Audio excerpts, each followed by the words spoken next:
Halo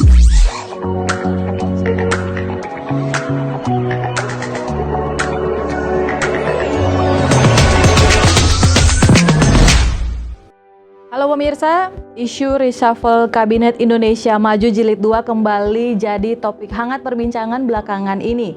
Ada yang sudah dipanggil langsung, namun ada juga yang ditawarkan oleh partai politik. Lalu apa saja kepentingan politik di balik isu reshuffle Kabinet Indonesia Maju ini, lebih khusus untuk daerah kita Sulawesi Utara, karena nama Oli Dondo Kambe, Gubernur Sulawesi Utara, digadang-gadang jadi salah satu calon kuat untuk Menteri Kabinet Indonesia Maju Jilid 2 ini. Kita akan bahas dalam Bicara Kawanua bekerja sama dengan Komite Pemilih Indonesia.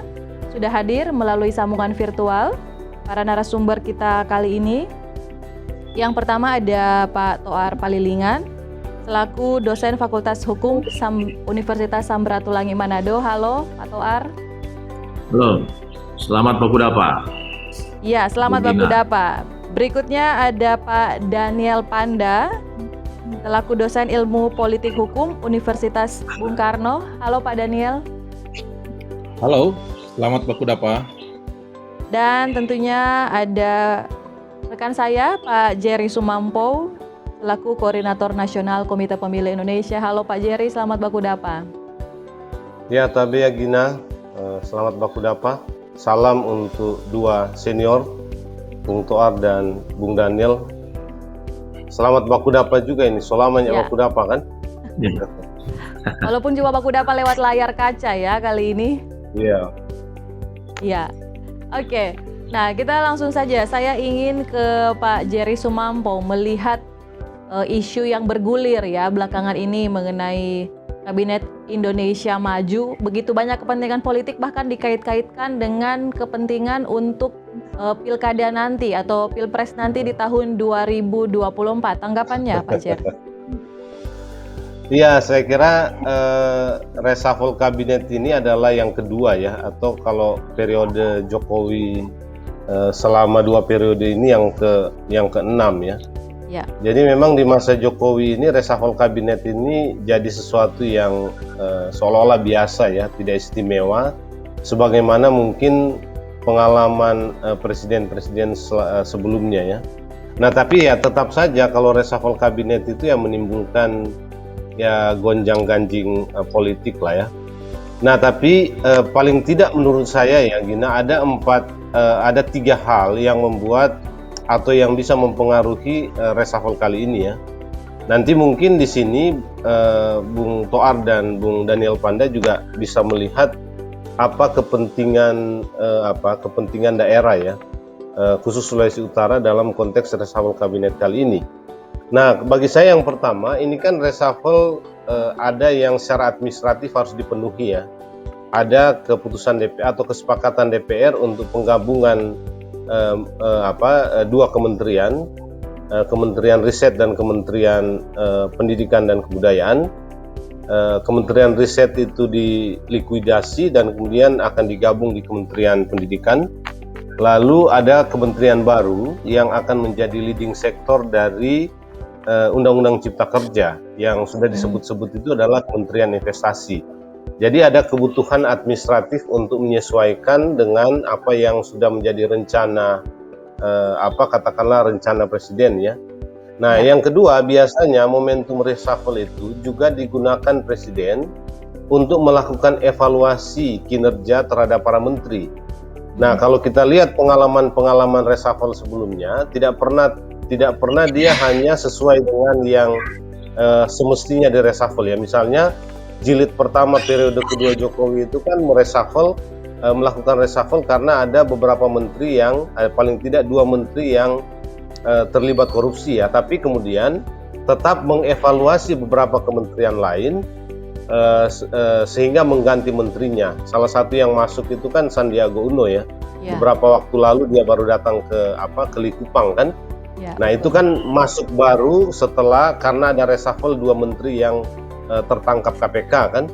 Jadi ada evaluasi sehingga saya kira tidak hanya 2 kementerian tadi yang akan diganti atau menambah menteri baru, tetapi mungkin akan menyasar juga beberapa kementerian yang dianggap oleh Presiden kinerjanya kurang memuaskan. Kira-kira begitu ya. Nah, tapi yang ketiga yang tadi disebut Gina mungkin juga yang penting ya. Reshuffle kali ini juga bagaimanapun tidak mungkin dilepaskan dari pemilu 2024. Jadi ada kepentingan partai politik tentu untuk memasukkan orang dalam konteks paling tidak mengumpulkan modal ya, dan membangun jaringan politik elektoral bagi. Jadi maksudnya Pak Jar jadi menteri kumpul modal dong? Iya, kan kita tahu selama ini kalau ada partai politik yang orangnya menjadi menteri itu ya sebetulnya salah satu kepentingan partai politik kepada mereka itu adalah mengumpulkan modal ya dan membangun jaringan politik. Itu sudah modal nama, modal tenar atau modal materi? Saya kira modal duit ya, modal materi ya, karena secara finansial kan memang banyak partai politik itu merapat menjadi pendukung pemerintah. Salah satu kepentingannya adalah untuk dana ya, dana politik bagi upaya pemenangan. Nah, ada 2024. Nah, ini kan kepentingan partai politik ya. Tapi kita juga bertanya-tanya ya, atau saya paling tidak bertanya-tanya, ada nggak kepentingan politik Jokowi? Nah, bagi saya bisa saja ada gitu ya. Misalnya isu atau wacana yang bergulir sekarang terkait dengan 3 periode, itu bisa saja bagian dari kepentingan istana atau kepentingan Jokowi ya. Memang secara terbuka Jokowi sudah pernah mengatakan bahwa dia tidak ingin 3 periode, tapi kan dinamika politik kita ini cair betul ya, dan bisa sewaktu-waktu berubah, apalagi waktunya masih cukup panjang ya. Misalnya kalau Jokowi merasa bahwa 2 periode itu belum cukup untuk menuntaskan agenda-agenda atau program-programnya yang selama ini dia jalankan, sehingga butuh 1 periode lagi, bisa saja keinginan itu muncul ya. Gitu, misalnya pembangunan ibu kota sekarang itu kan agak terpending karena situasi pandemi tahun lalu, dan mungkin di tahun ini atau tahun depan baru bisa efektif ya.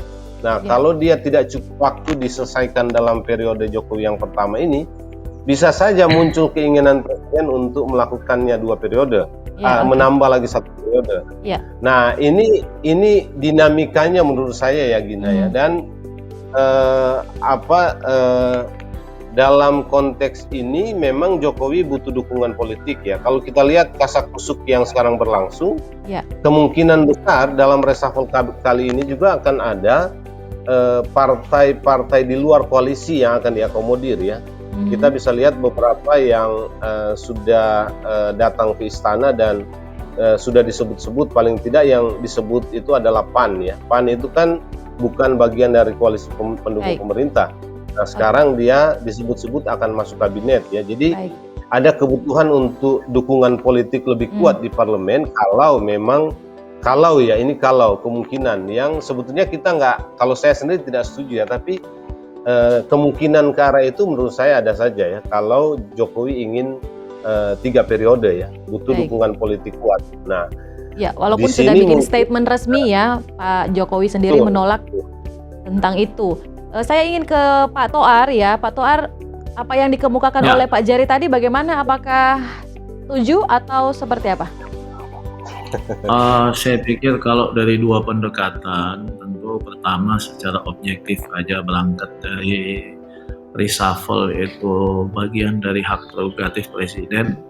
Tapi secara objektif kita tentu tadi sudah disampaikan oleh Bung Jerry, memang tidak ada pilihan, harus dilaksanakan karena DPR telah menyetujui pertimbangan yang diminta oleh Pak Presiden untuk penggabungan maupun pembentukan kementerian yang baru. Jadi terlepas dari momen reshuffle kedua kementerian tadi, juga bisa saja dimanfaatkan untuk dilakukan evaluasi seperti tadi yang disampaikan, masuknya Pak Sandiaga ya untuk masuk dalam barisan kabinet. Secara politis ya memang politik akomodatif dan selektif kualitatif juga tidak ada salahnya dalam rangka memperkuat, dan tadi sudah dikaitkan kepentingan 2024 itu sah-sah saja. Nah sekarang kaitannya dengan kepentingan daerah.